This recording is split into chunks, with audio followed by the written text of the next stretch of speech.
সবাইকে শুভেচ্ছা। আমরা এই মুহূর্তে আছি শিবের হাট বিনয় শাহর দোকানে। তরুণদের ভাবনায় সন্দীপ, কেমন সন্দীপ দেখতে চাই বা সন্দীপের সংকট আর সম্ভাবনা নিয়ে এখন বলবেন আব্দুর রব নিশান ভাই।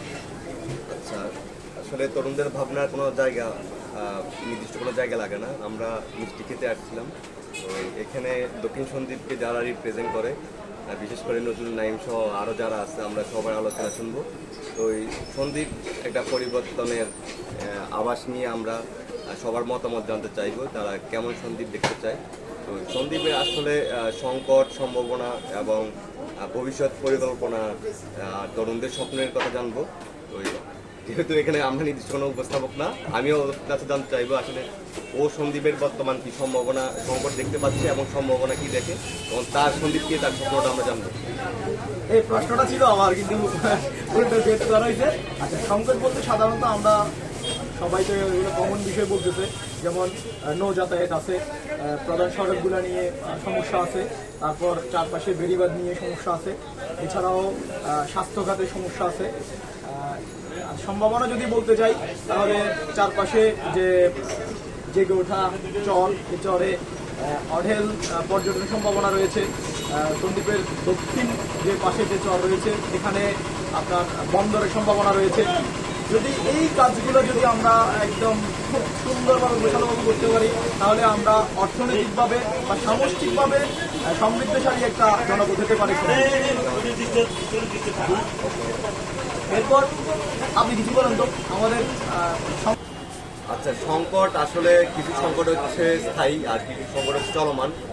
আমাদের যাতায়াত সংকটটা আসলে অনেক আগ থেকে, তো এটা আসলে ডে বাই ডে ডেভেলপ হচ্ছে। আশা করি অদূর খুব কম সময়ে আমরা একটা ভালো সমাধান পাবো। আর স্বাস্থ্য, শিক্ষা এগুলোতে খুব নাজুক অবস্থা। তো আগামীতে আমাদের স্বপ্ন হচ্ছে যে আমরা এইসব বিষয়ে অবকাঠামোর যেভাবে উন্নয়ন হয়েছে, এতে ডেভেলপমেন্ট, এটা রানিংয়ের ক্ষেত্রে আমরা ওগুলো বিশ্বমান উন্নয়ন দেখতে পাবো। আর স্বপ্ন তো আসলে স্বপ্ন দেখতে তো দোষের কিছু না। সন্দীপের এত সন্দীপিয়ান হিসেবে আমরা অনেক কিছু স্বপ্ন দেখি। আমাদের সন্দীপের চারদিকে যে চর অঞ্চল, এই চর অঞ্চলের উন্নয়ন, চরকে কীভাবে আমরা ধরে রাখবো, যেহেতু সন্দীপ নদী ভাঙ্গন এলাকা, তো চরকে ধরে রাখার মতো ভিজিবিলিটি সরকারের দৃষ্টি আকর্ষণ করবো এবং পর্যটন কেন্দ্রকে আমরা বেশি প্রায়োরিটি দিব, যে সন্দীপকে পর্যটক এলাকা হিসেবে ঘোষণা করা হোক এবং পর্যটক অবকাঠামো উন্নয়ন সহ সন্দীপের অ্যাক্টিভিটিস বাড়ানো হোক পর্যটকের।